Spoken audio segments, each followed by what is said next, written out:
everyone, in today's video I'm going to be showing you a set of nails that I did to match a dress. And so the dress had this beautiful pink satin and then this skirt that was black with these white abstract faces. Absolutely love it. It's so, kind of avant-garde and so fun and just, kind of goofy and out there, and pink, black, and white, which are some of my favorite colors to put together. So I hope you like this design as much as I do. They really went with the dress perfectly. And don't forget to click subscribe to see all my future videos as well. So I'm going to begin and I'm going to resculpt my nails. I typically don't do square. I just felt like this needed to have square, like a tapered square.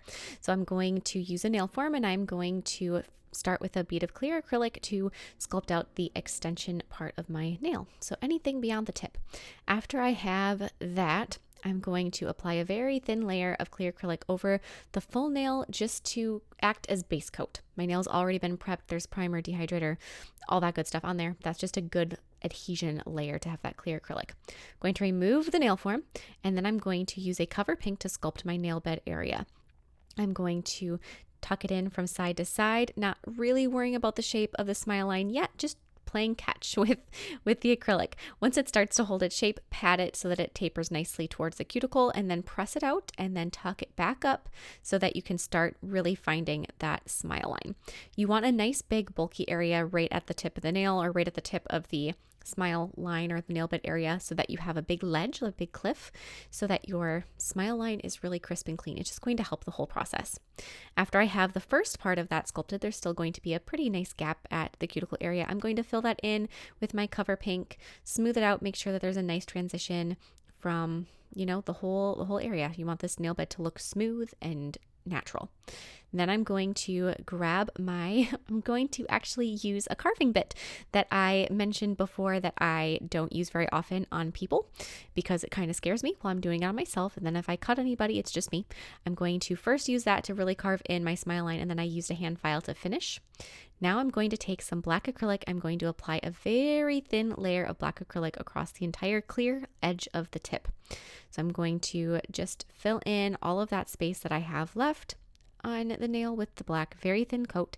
Then grabbing a black glitter, I'm going to add a layer of glitter on top of the black acrylic. After I have that, all these layers need to try to be kept as thin as possible.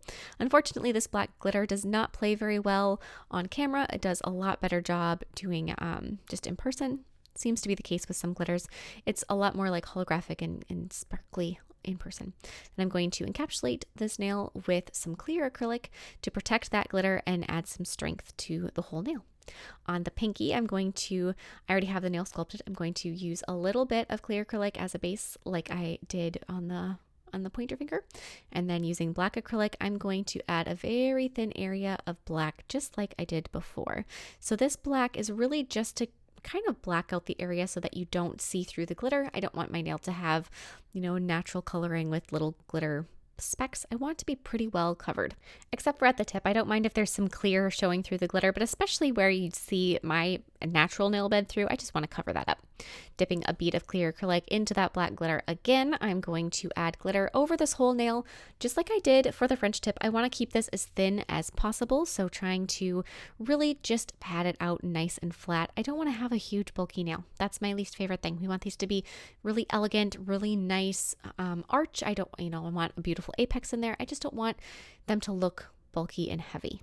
Now I'm going to encapsulate my glitter with a layer of clear acrylic. On the remaining 3 nails on my hand, that's going to be the ring, middle, and thumb.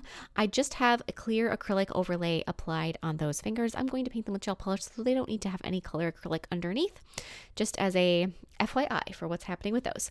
After you have all of these nails done to this stage, go ahead and file them. You'll really see that smile line turn out beautifully once you file the index finger into shape. And now for my middle finger, I'm going to apply 2 coats of black gel polish. Even if after just 1 coat you have a fully opaque nail and it wouldn't normally require a second coat, do apply a second coat. After 2 coats have been applied, cleanse your nail with some isopropyl alcohol and really cleanse it, like really rub it. And then you're going to take a buffer block and you're going to buff the surface of the gel polish. Don't worry about top coat or anything. This is just the gel polish. That's why you did 2 coats. Then cleanse it again. Now, after you have that, you should have a fairly matte, velvety looking nail. Use some either gel top coat is fine. Otherwise, I have a chrome base coat that is essentially a gel top coat that cures just right for chrome to be applied. Either one of those should work fine though. paint the first series of your Avent Garde faces with this clear gel product. Now, the reason that this is done like this is that way after you have this cured, after your faces are painted and they cure, then you can take some holographic or some chrome powder and apply that, and it'll only stick to where you did the top coat or the chrome base. Use a little brush and dust off the excess off of the nail. It's so hard to see what I was doing with the clear on top of clear. But now that we have that done, now we can do it again with a layer of white. So I didn't do faces going all the way across the whole nail. I did leave a spot that will be perfect for adding a white face on top. When I was painting these faces, I did actually just take a picture of the skirt of the dress. I didn't want to, you can find so many different amazing face line art images on the internet, but I really wanted to try to stick with what was present in the dress. However, if you are just trying to do this type of a design, look at all of the different gorgeous ways that face line art is on the internet. You might find some really beautiful inspiration. On the ring finger and the thumb, I'm going to apply a layer of, this is a system from Madame Glam that I don't think is even around anymore, but it starts with a base coat and then a silver chrome gel polish that you let settle and then cure. So there's a kind of settling, it gets chromier as it just sits. And then after it cures, then you grab a pink. So this is a specific pink that goes with this whole system that goes over the top, and you see the metallicness of the silver through the pink, but you could do a similar system with a pink jelly polish and a chrome, whatever kind of chrome bottom you want underneath. It would work just as well. That's just the system that I have, and the color matched the dress perfectly. After I have that cured on those two, I'm going to take the black gel paint and I'm going to add a single face on my thumb. I don't want to do as many or have it be as busy as was on the middle finger. I just want to do just a little simple face. And the great thing with making a face in this style is that you can kind of just have some freedom, try to figure out what fits on the nail. If a certain, if you're painting this and all of a sudden you're like, I ran out of space for a second eye, that's fine. Don't worry about painting in a second eye. Just kind of go for it and see where it takes you. I'm going to apply some jewelry gel now on the two nails that have the black acrylic. So it's going to be the index and the pinky. I'm going to do a really big crystal design on the pinky. So I'm going to make sure I apply enough jewelry gel to hold on to all of them.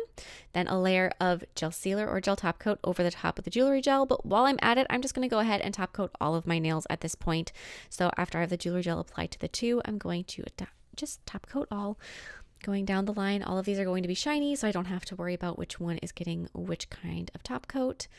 When you are applying top coat over the top of jewelry gel, make sure that you float it over the jewelry gel so that you don't drag the jewelry gel out of position.